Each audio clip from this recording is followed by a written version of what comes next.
গল্পটি গুপ্তধনের সন্ধানে। গল্পটি লেখা হল মদিনা টেলিকম। একসময় বাংলার এক ছোট্ট গ্রাম নবীনপুর।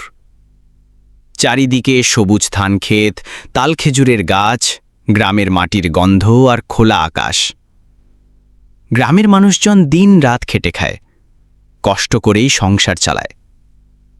সেই গ্রামে বাস করত এক গরিব কৃষক, রহিম। বয়স ৩০ পেরিয়েছে, শরীর পরিশ্রমে শক্ত হলেও মুখে ক্লান্তির ছাপ। ভোরের আলো উঠলেই তাকে মাঠে যেতে হয়, চাষ করতে হয়, নলকূপ থেকে পানি টানতে হয়।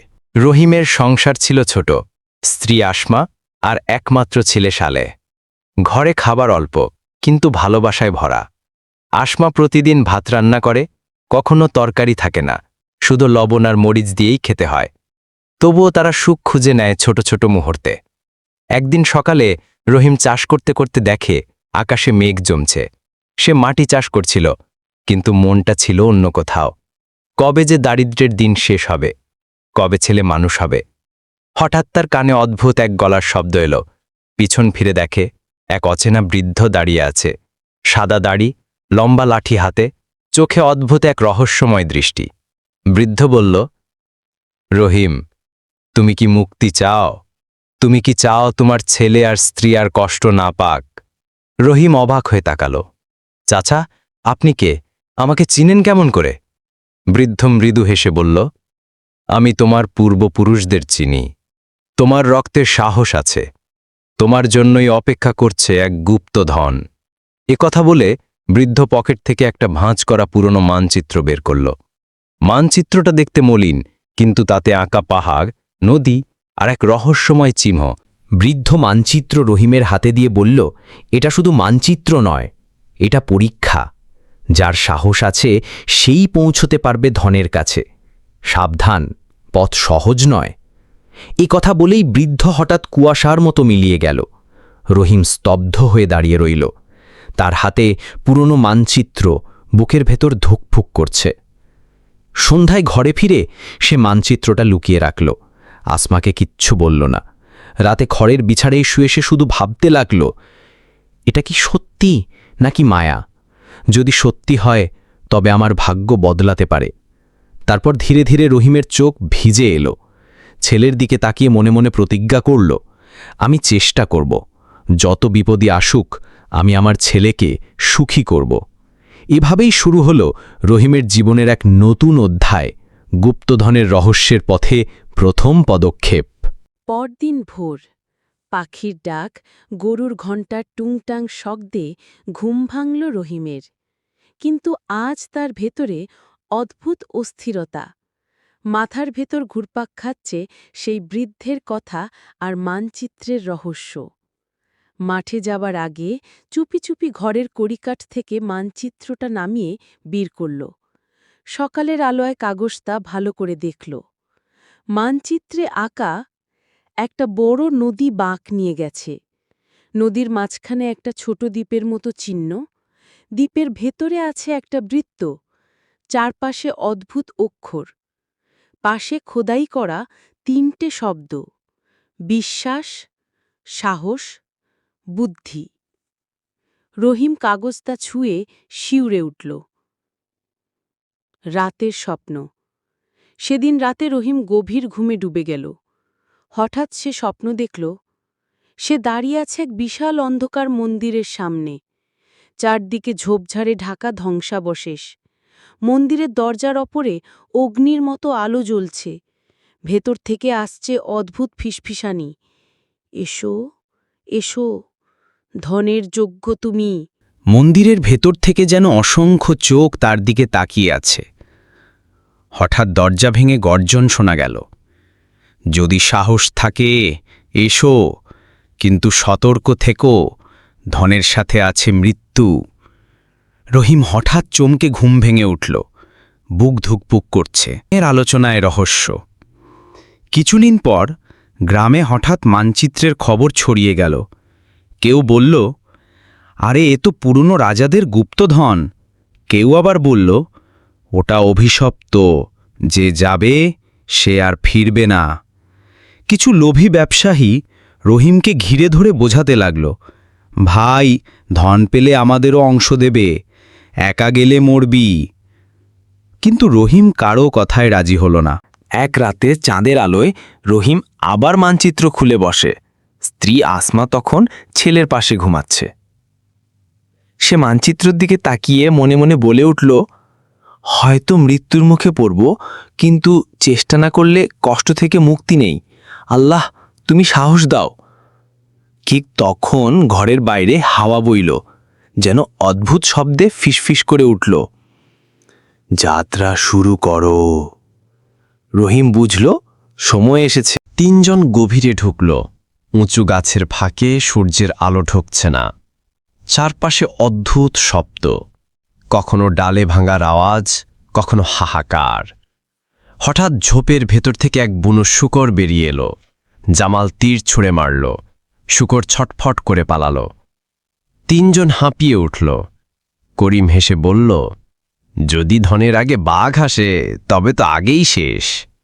রাত নামল। তারা এক গাছের নিচে আগুন জ্বালালো। আগুনের আলোয় মানচিত্র বের করে রহিম দেখালো।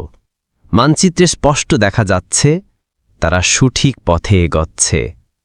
কিন্তু রাতের অন্ধকারে তারা তিনজনই এক অদ্ভুত অনুভূতি পেল। কেউ যেন তাদের পিছু নিচ্ছে। হাওয়ার সাথে কানে এলো সেই ফিসফিসানি, সাবধান, সাবধান। পরের দিন ভোরবেলা মাটির ঘরে মৃদু আলো পড়েছে।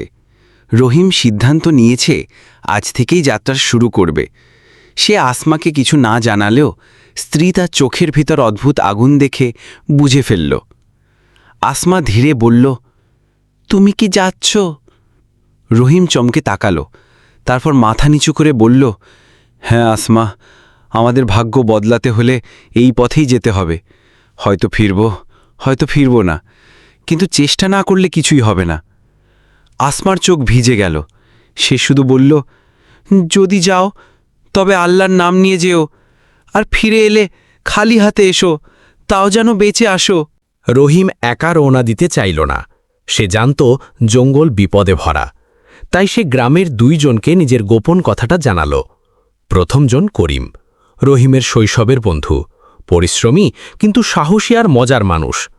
দ্বিতীয়জন জামাল, গ্রামের এক তরুণ, বয়স মাত্র 20, চোখে স্বপ্ন, মনে দুঃসাহস। করিম প্রথমে শুনেই হেসে বলল, তুই পাগল নাকি, জঙ্গলে ধন খুঁজতে যাবি? কিন্তু রহিম যখন মানচিত্র দেখালো, করিমের মুখ বদলে গেল। আরে, এটা তো সত্যিই পুরনো। আচ্ছা, যদি মরতেই হয় মরব, কিন্তু তোর পাশে থাকব। জামাল তো আগেই উত্তেজনায় লাফ দিল, আমাকে নিয়ে যাও কাকা, আমি ভয় পাই না, আমি তীর ধনুক চালাতে পারি। তিনজন ভোরে গ্রামের বাইরে রওনা দিল।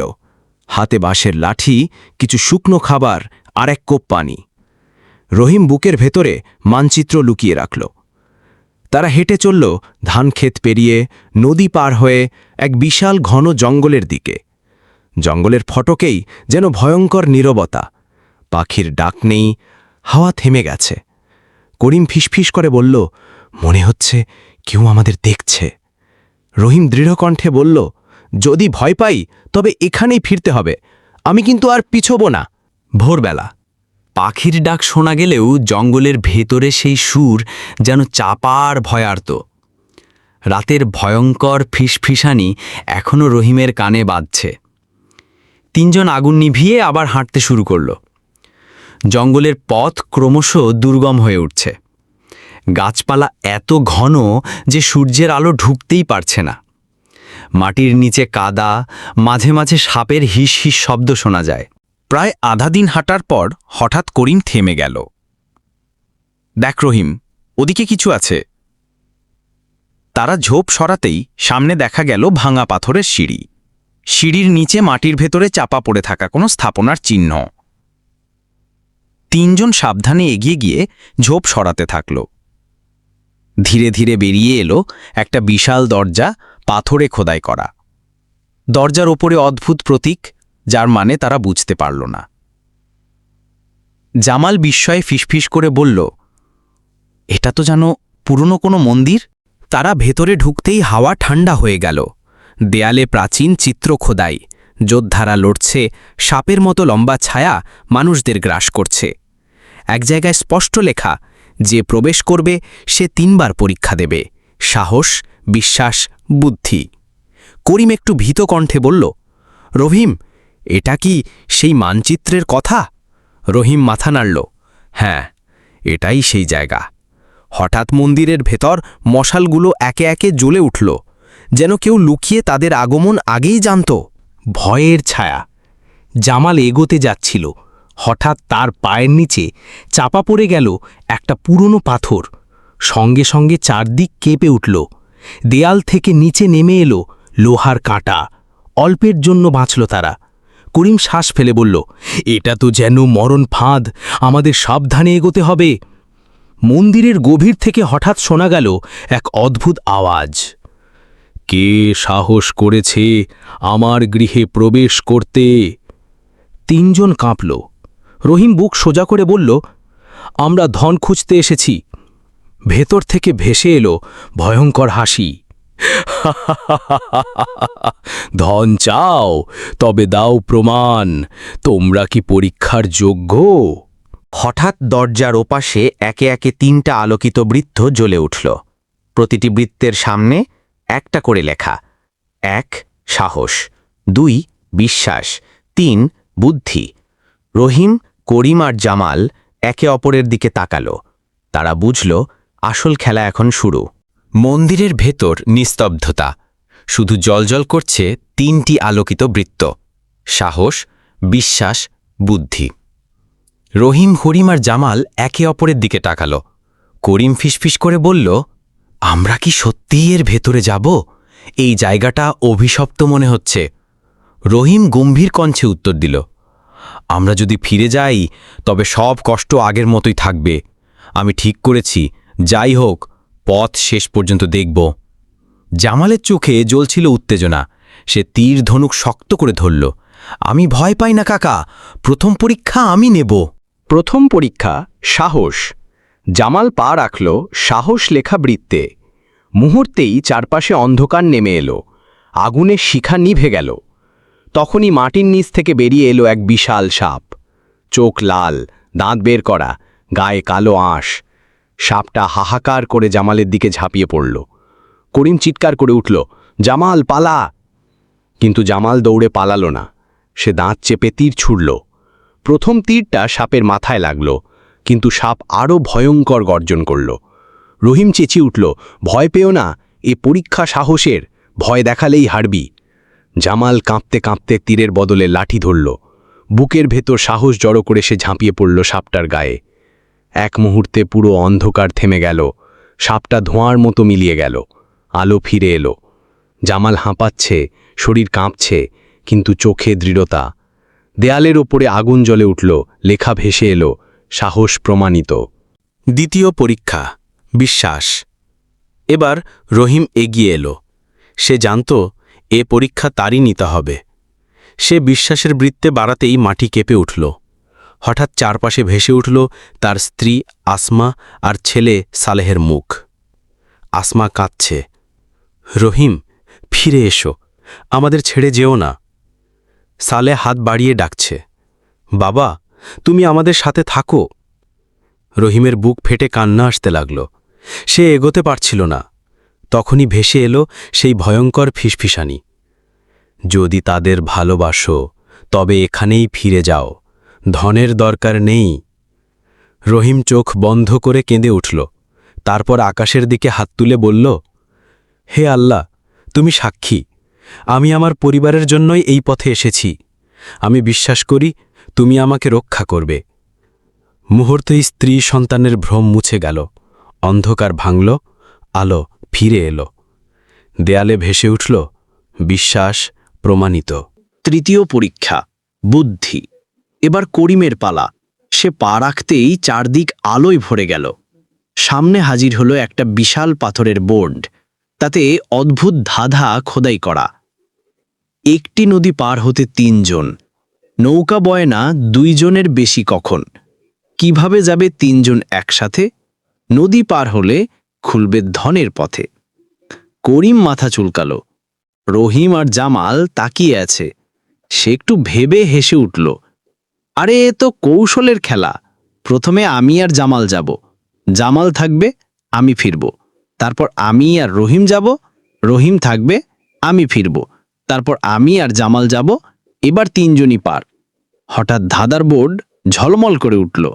দরজার ভেতর থেকে শোনা গেল, বুদ্ধি প্রমাণিত। ছায়ার আবির্ভাব। তিনটি পরীক্ষা সফল হতেই মন্দিরের ভেতরের বিশাল দরজা গর্জে খুলে গেল। কিন্তু দরজা খোলার সঙ্গে সঙ্গেই বেরিয়ে এলো ঠান্ডা হাওয়া। সেই হাওয়ার ভেতরে এক অদ্ভুত ছায়া গঠন নিল। দীর্ঘাকার, লাল চোখ, ভয়ঙ্কর হাসি। তোমরা পরীক্ষায় জয়ী হয়েছ, কিন্তু মনে রেখো, এই ধন আমার। তোমরা যদি নিতে চাও তবে আমাকে হারাতে হবে। তিনজন স্তব্ধ হয়ে দাঁড়িয়ে রইল। অন্ধকারে শুরু হলো জীবনের সবচেয়ে ভয়ঙ্কর যুদ্ধের প্রস্তুতি। মন্দিরের দরজা গর্জে খুঁজতেই ভেতর থেকে বেরিয়ে এলো ঠান্ডা বাতাস। বাতাসে যেন কবরের গন্ধ, ভেজা মাটির সোদা আর মৃত্যুর ছায়া। সামনে দেখা গেল এক অন্ধকার সুড়ঙ্গ। সরু পথ নেমে গেছে মাটির তলদেশে। রহিম, করিম আর জামাল গভীরভাবে তাকিয়ে রইল। করিম কাঁপা গলায় বলল, আমরা সত্যি নামব ভেতরে? রহিম দৃঢ়ভাবে মাথা নাড়ল। হ্যাঁ, ধন যদি থাকে তবে এ পথেই, সাহসী হয়ে এগোতে হবে। তিনজন মশাল জ্বালিয়ে ধীরে ধীরে সুড়ঙ্গের ভেতরে নামতে লাগ। অদ্ভুত দেয়াল চিত্র। সুড়ঙ্গের ভেতরের দেয়ালে আঁকা চিত্রগুলো স্পষ্ট হয়ে উঠল আগুনের আলোয়। কোথাও যোদ্ধারা লড়ছে বিশাল দানবের সাথে, কোথাও মানুষ সোনার পাত্র ধরে হাঁটু গেড়ে আছে। আবার কোথাও দেখা গেল অদ্ভুত এক কালো ছায়া, যা সবাইকে গ্রাস করছে। জামাল ফিসফিস করে বলল, এগুলো দেখে মনে হচ্ছে যারা আগে এসেছিল তারা সবাই মারা গেছে। রহিম দম নিয়ে বলল, তাই তো আমরা এখনো জীবিত, আমাদের শেষ পর্যন্ত যেতে হবে। ছোট্ট বন্ধুরা, গল্পটির দ্বিতীয় পার্ট খুব শীঘ্রই আসবে, একটু অপেক্ষা করেন।